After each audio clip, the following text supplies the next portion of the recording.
영화보다 더 인상적인 현실 속의 씬스틸러들. 확실하게 발작 누굽니까? 이상민 양지열의 씬 스틸러.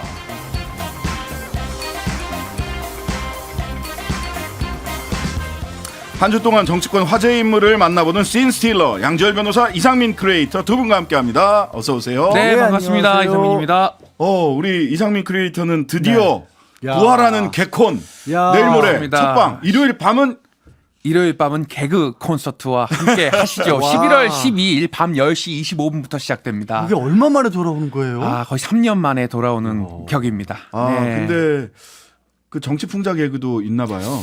궁금하시다면은 이번 주 방송에서 좀 확인 부탁드리겠습니다. 아이고. 네. 사장님도 바뀌었는데 KBS에 이렇게 위험한 시도를. 그런 얘기 하지 마세요.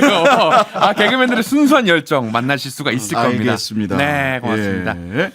자, 오늘 오프닝에서는 이번 주 복국 식당 대첩의 주인공 안철수 국민의힘 의원께서 오셨어요. 안 의원님, 예. 아니 그 이준석 전 대표는 도대체 식당에서 어떻게 된 겁니까? 정말 영어도 저보다 못하면서 하루빨리 제명을 해야 됩니다. 마라톤 풀코스도 했는데 굳이 오늘 이준석 질문 받아야 됩니까? 어쨌든 제가 뭐 틀린 말 한 거 없지 않습니까? 그리고 우리 측 관계자가 언론에 밝혀줬잖아요. 저는 그날 동석자들에게 인요한 위원장의 부산 방문에 대한 질문을 받고 답변한 것뿐입니다. 예, 여기까지입니다. 땡큐. 근데 땡큐. 참 안 의원님도 참 안쓰러운 게 네. 이런 거 말고는 잘 안 나오시는 것 같아요 뉴스에. 무슨 말입니까? 이준석 편드시는 겁니까? 아니, 편드는 게 양지열을 아니라. 제명해야 된다. 오늘 이렇게 생각합니다. 제가 어디 속해 있는데 제명을 해요? 그냥 제명 당하십시오. 실망입니다. 혹시 대한변협에서 에이, 제명 그거 안 돼. 이렇게 하면 큰일 나. 큰일 나. 그러면 밥벌이가 무슨 소리야. 없어져. 큰일 나. 아니 나 지금 사건들이 깜짝 놀랐네. 있는데 우리 의뢰인분들 어떡하라고? 그 절대 그 서명운동 이런 건 하지 말아주세요. 안 의원님. 알겠습니다. 정치인 식사 자리, 저 여의도에서 저도 뭐 사무실도 저도 여의도에 있고 법무변호사 네. 사무실이 식사 많이 하지만 이런 게 뉴스가 되는 건 처음 봤어요. 근데 기본적으로요. 사실 뭐 인석 전 대표에게 말씀드리고 싶은 게 여의도 뻔히 아실 텐데 네네. 그 자리에서 꼭 그렇게 얘기를 하셨어야 되나 그 그러니까. 생각도 먼저 들고요. 그리고 아까 이제 안 의원께 죄송하게도 그런 얘기로만 뉴스에 나온다고 했는데 예. 두 분을 바라보는 국민들의 시선이 이제는 개콘 못지않게 그냥 재밌는 쪽으로만 바라보지 않을까 잘못하면 개콘이 위험하다 그 생각 드네요 자꾸. 이 개콘이 위험하다는 말은 개그맨 살기 힘들다 이런 얘기들은 이제 정치권 보면서 많이 나오던 얘기인데. 이 두 분은 거의 주연급이에요. 이제 나오시면 항상 그러니까 기자들이 이걸 많이 쓴 이유도 둘이 붙으셨네 이러면서 쓴 거죠. 네. 자, 이런 뉴스 말고 다른 뉴스로 최근에 안철수 의원님은 사실은 뭐 좀 좋은 뉴스보다는 약간 뭐랄까 좀 희화돼서 소비되는 뉴스가 많아서 맞아요. 개인적으로 좀 안타까운 마음도 들었습니다. 자, 앞서 조승래 민주당 의원하고도 이야기했는데요. 오늘 국회가 상당히 오늘 국회가 상당히 숨가쁘게 움직였습니다. 이동관 방통위원장님, 민주당이 오늘 탄핵안을 철회했지만 11월 30일, 12월 1일 요때 탄핵이 다시 추진된다. 요런 예정, 요런 예측이 아주 우세합니다. 어떤 말씀 해주시겠어요? 이동관입니다. 제가 헌법이나 법률에 관해서 중대한 위반 행위를 한 적이 없습니다. 저는 야당이 민심의 탄핵을 받을 것이다 이렇게 생각을 합니다. 가짜뉴스 심의를 반대하고 탄핵까지 하는 이유가 혹시라도 가짜뉴스를 단속하는 것이 본인들의 선거운동에 방해가 되기 때문 아닌가 하는 의심을 제기하지 않을 수가 없습니다. 오늘 뭐 한동훈 장관님도 또 관련해서 또 한 말씀 하셨더라고요. 역시. 예, 저도 한 말씀 드리겠습니다. 마음대로 안 된다고 절차에서까지 이렇게 무리를 하면은 국민께서는 4.4.5입을 떠올리실 겁니다. 국민들께서 잘 보고 계실 거라고 생각을 합니다. 아니 저는 이 말이 네. 양 변호사님 여기서 사사오입이 왜 나오는 건지. 저는 딱 맞는 표현 같아요. 아, 그래요? 맞는 상황인 것 같아요. 예. 이게 탄핵을 하게 된 계기 네. 중에 하나가 이동관 지금 방통위원장, 방통위원회인데 네. 방통위원회를 2명이서 꾸려가고 원래 있잖아요. 5명인데. 5명이 그러는데 아예 야당 쪽 목소리는 아예 안 들고 2명으로 정수수 세워서 2명이 통과를 시키고 있잖아요. 사사오입 상황이랑 뭐가 다를까요? 아, 민주당의 사사오입이 아니라 방통위의 사사오입이다. 네, 그런 상황이니까. 그 말씀을 한동훈 장관이 하신 거다. 그러니까 이게 사사오입이 나올 수밖에 없죠. 그런 식으로 억측을 말씀하시는 것은 공영방송의 어떤 역할로서 적합하지 않은 것이다 생각합니다. 그러니까요, 한 장관님. 잘 대해주시길 바랍니다. 개인적인 의견입니다. 예. 여기서 사사오입은 민주당 비판하려고 하신 말씀 맞는 거죠? 예, 제 워딩 그대로 봐주시길 바라고요. 예. 예, 진행을 좀 제대로 하셨으면 고맙겠습니다. 그리고 네, 진행자는 알겠습니다. 멀쩡하게 물어보셨고요. 제가 잘못한 겁니다. 사실 그렇습니다. 저도 예, 알고 제가 있었습니다. 잘못한 거예요. 제가 그렇다지 않다고 말씀드린 적이 없죠. 예. 자, 이동관 위원장뿐만 아니라 손준성, 이정섭 검사에 대한 탄핵 소추안도 함께 철회 후 재추진한다. 검찰의 반발이 거셉니다. 이원석 검찰총장은 이재명 대표에 대한 수사에 대한 보복, 협박 탄핵이다. 차라리 검찰총장을 탄핵하라. 이런 입장을 내놨습니다. 검사 탄핵의 논란과 쟁점, 법적으로는 어떻습니까, 양 변호사님? 일단 지금 손준석 검사, 손 차장 검사죠 지금. 승진하셨죠. 승진하셨어요. 근데 정보 정치권에 있으면서 다른 것보다 당시 이제 고발사주 의혹의 당사자가 됐고, 그리고 현재 공수처에서 기소를 해서 재판이 진행 중입니다. 네. 그러니까 실제 범법행위 의혹을 받고 있는데 네. 그 과정에서 검찰에서는 이 부분을 명확하게 밝혀내려고 수사를 했을까? 라는 그런 생각을 안 할 수가 징계에서 없고 무혐의, 징계위원회에서 무혐의 했잖아요. 감찰 풀어줬잖아요. 무혐의. 재판도 끝나기 전에 네. 보통은 재판이 진행되면 자리에서 뭐 직위해제하고. 직위해제해서 일을 못하게 하고 기다리게 하는 건데 아예 풀어서 승진까지 시켜줬잖아요. 그리고 최근에 논란이 된 이정섭 지금 차장검사 같은 경우에는 수원지검에 갔는데 그때 당시에 코로나 시국에 우연히 만났다고 하는데 이 집합금지 시기에 누가 봐도 우연히 만난 것 치고 너무 성대한 정력상을 드시고 계셨잖아요. 근데 그런 걸 가지고 국회에서 물어보니까 뭐 고위직 검사도 아닌데 이런 얘기를 하냐고 그렇게 지금 이정섭 총장도 이원석 총장이 받아치지 않으셨습니까? 예. 그런 모습들을 보이니까 고위직이고 다른 어떤 법적 절차로는 해결할 수 없는 문제점이 있어도 문제를 풀 수 없는 거에 대해서 국회에서 헌법에 나온 절차, 법적 절차대로 탄핵을 추진한 거예요. 근데 그게 헌법재판소에 가서 어떻게 받아들이냐 별개로 아예 의견 자체가 잘못됐다라고까지 말씀하시는 거는 네. 겸허하게 받아들여야 될 입장에서 오히려 거꾸로 말씀하신 게 아닌가 싶어요. 근데 이게 이재명 대표를 수사하니까 보복 협박 탄핵이다가 아니라 실은 이 순서가 좀 바뀌어 있잖아요. 많이 바뀌었죠. 네.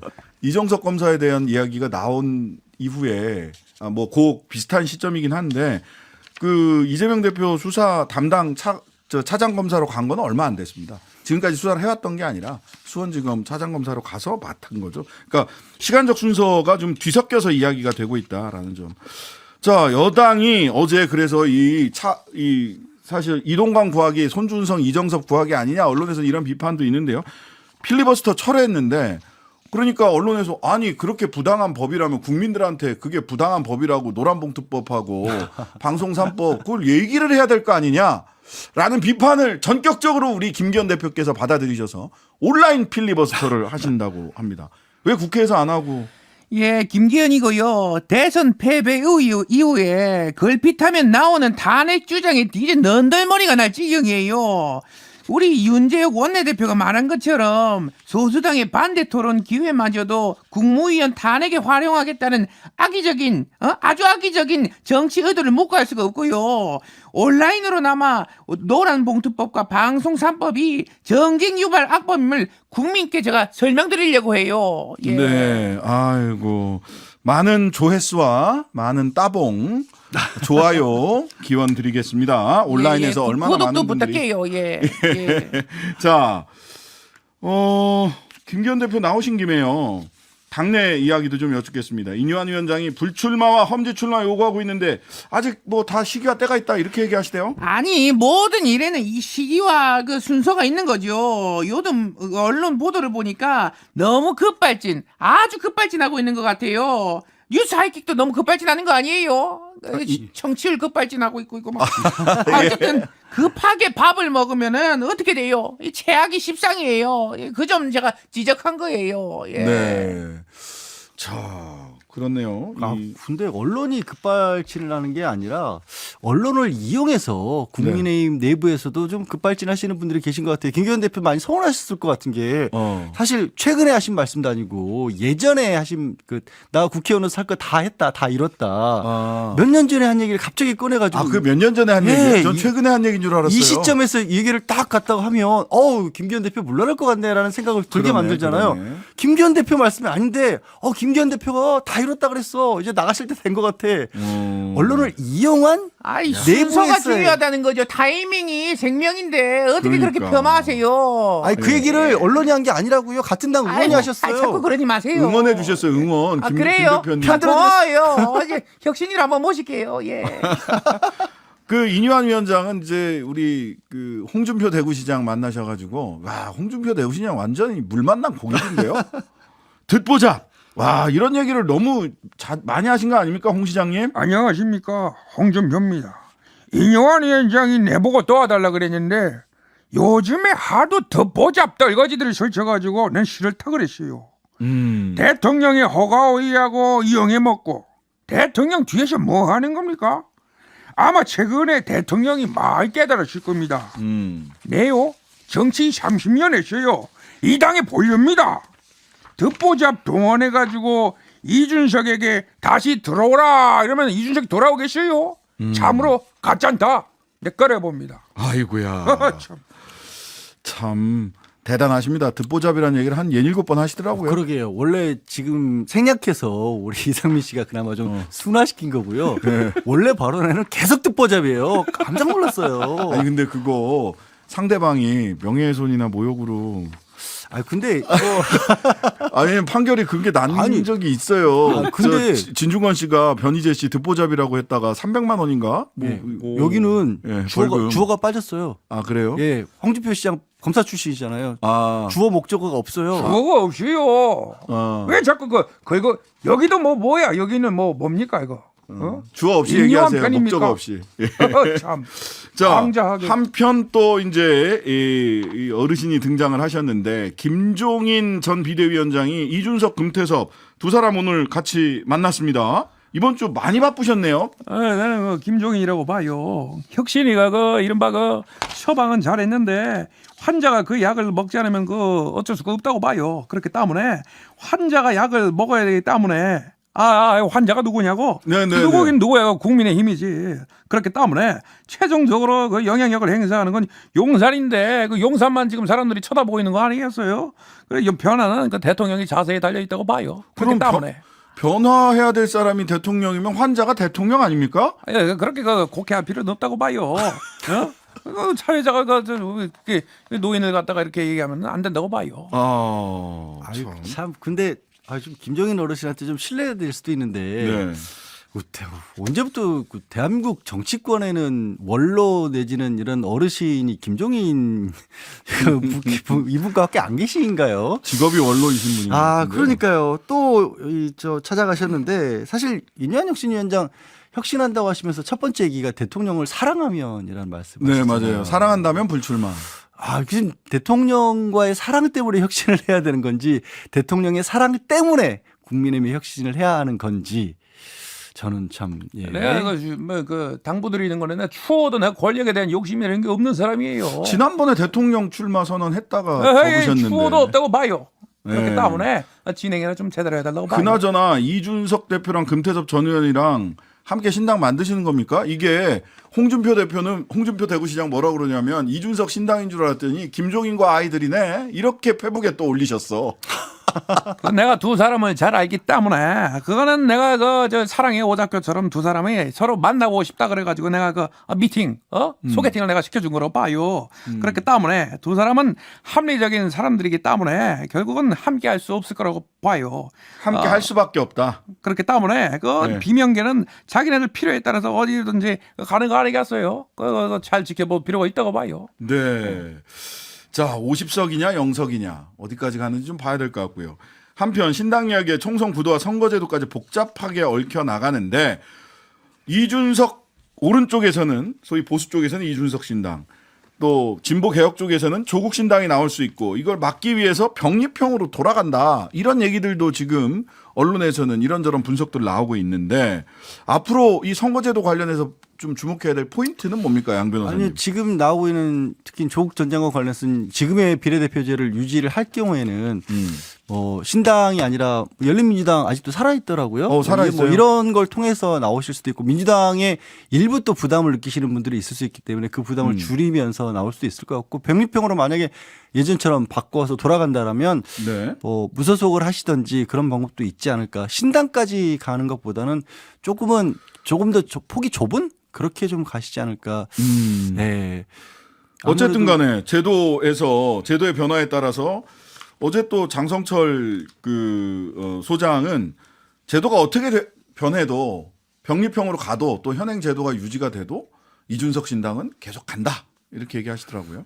저는 솔직히 아직까지는 잘 모르겠어요. 왜냐하면 이준석이라는 인물의 캐릭터상 과연 그렇게까지 게다가 뭐 한번 또 뭐 바른미래당? 실패라고 봐야겠죠. 뭐 제초에 성공했던 목표를 달성하지 못했으니까 그때보다 지금도 환경이 좋다고 보이지도 않고 네. 본인이 정면으로 앞장서야 되잖아요. 이게 네, 뭐냐면. 네. 그러면 차라리 무소속이라든가 아니면 그 어떤 타협을 하는 쪽으로 아직까지는 더 저는 무게를 두고 있어요. 이준석 전 대표가 무소속이나 타협. 예. 뭐 하여튼간에 별의별 예측이 다 있습니다. 전체 선대위원장이다. 아니 왜냐하면 그래서 선대위원장이다. 홍준표 시장이 너 그러고 타협하지 마, 돌아오지 마 이렇게 자꾸 듣보잡 얘기하시는 게 이준석 전 대표 들으라고 하는 것 같아서. 오늘 내 알겠습니다. 질문은 없나요? 네, M입니다. 아이고 어르신 오셨네요. 추우신데 마지막에. 들어가세요. 들어갈까요? 예. 예. 오케이. 지금까지 양지열, 이상민 두 분과 함께했습니다. 감사합니다.